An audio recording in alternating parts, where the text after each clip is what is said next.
Hello everyone, अगर आप BA second year के स्टूडेंट हैं और आपका सब्जेक्ट भूगोल है तो ये वीडियो आपके लिए है। तो आज का वीडियो बहुत ही खास होने वाली है क्योंकि इस वीडियो में मैं आपके लिए 15 मोस्ट इंपोर्टेंट क्वेश्चन लाए हैं जिसको आपको करना होगा तैयार। अगर आप इन 15 क्वेश्चन को आप तैयार कर लेते हैं तो आपका अच्छे से तैयारी हो जाएगा। तो चलिए हम देखते हैं कि कौन कौन सा सब प्रश्न है जिसको आपको तैयार करना है। तो इसमें पहला ये है कि स्थानांतरण कृषि, झूमिंग कृषि। स्थानांतरण कृषि जो है इसका मतलब ये कृषि ऐसा होता है कि जैसे मान लीजिए कि एक जगह कृषि हुई, खेती हुआ और वहाँ की जो उर्वरकता है वो ख़त्म हो गई, तो वहाँ तो फिर कृषि करने से कोई फ़ायदा है नहीं। फिर दूसरी जगह जहाँ उर्वरकता होगी वहाँ पे की जाएगी। मतलब एक जगह से दूसरे जगह से स्थानांतरण होती रहती है, तो वही हमारी होती है स्थानांतरण कृषि। तो ये आप पढ़ेंगे तो आपको पता चलेगा। प्रश्न दूसरा ये है कि आर्थिक भूगोल का विषय क्षेत्र, जो आर्थिक भूगोल बुक का नाम है आपका आर्थिक भूगोल, तो इसका विषय क्षेत्र उसको आपको लिखना है। प्रश्न 3 है कि पनामा नहर और स्वेज नहर। तो पनामा नहर और स्वेज नहर के बारे में हमने पूरे डिटेल से एक वीडियो अलग से हमने उसको बनाया है, अगर वो आप नहीं देखें तो उसे आप जाके देख लीजिए।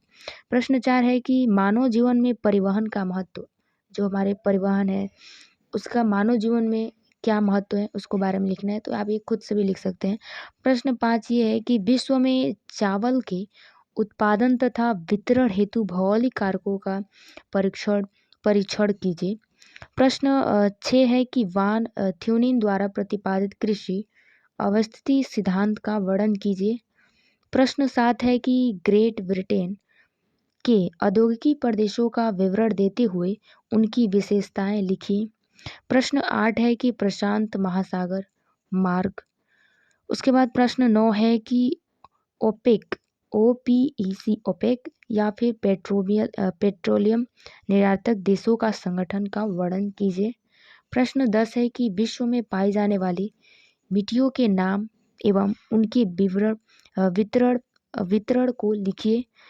फिर से पढ़ देते हैं कि प्रश्न 10 जो कह रहा है कि वो विश्व में जितने भी प्रकार की जो मिट्टियाँ हैं वो पाई जाती हैं और उनका वितरण को लिखना है इसमें। उसके बाद हम आते हैं शॉर्ट क्वेश्चन पे। जो अभी हमने 10 प्रश्न बताए वो लॉन्ग टाइप के क्वेश्चन है जिनको आपको तैयार करना ही पड़ेगा, और ये शॉर्ट आंसर है जो कि हमने 5 प्रश्न लिए हुए हैं जिसको आपको तैयार करना है। इसमें पहला है कि कामेकान का महत्व। दूसरा ये है कि यूरोपीय साझा बाजार ईईसी या ईसीएम का परिचय दीजिए। प्रश्न 3 है कि नफ्टा या उत्तरी अमेरिका व्यापारिक संधि की विवेचना कीजिए। प्रश्न 4 है कि चाय के अंतर्राष्ट्रीय व्यापार पर प्रकाश डालिए। जो चाय का अंतर्राष्ट्रीय जो इंटरनेशनल लेवल पर जो है वो इस पर प्रकाश डालना है। पाँचवा है कि वान थ्यूनेन का कृषि स्थानीयकरण सिद्धांत, इसको भी लिखना है। तो इन सभी प्रश्नों को आप जल्दी से कर लीजिए तैयार। अगर आप चाहते हैं कि मैं आपके लिए इस पे आर्थिक भूगोल में जो वीडियो ऐसा लाऊं जो कि एक ही वीडियो में आपका 10 प्रश्नों का कवर हो, तो आप कमेंट करिएगा, क्योंकि मैं बहुत सारा ऐसा वीडियो बनाई हूँ लेकिन अभी भूगोल का शायद अभी नहीं बना है। लेकिन आप अगर कमेंट करते हैं तो हम ज़रूर लाएंगे। तो चलिए आज की वीडियो में बस इतना ही, मिलते हैं नेक्स्ट वीडियो में, तब तक के लिए जय हिंद।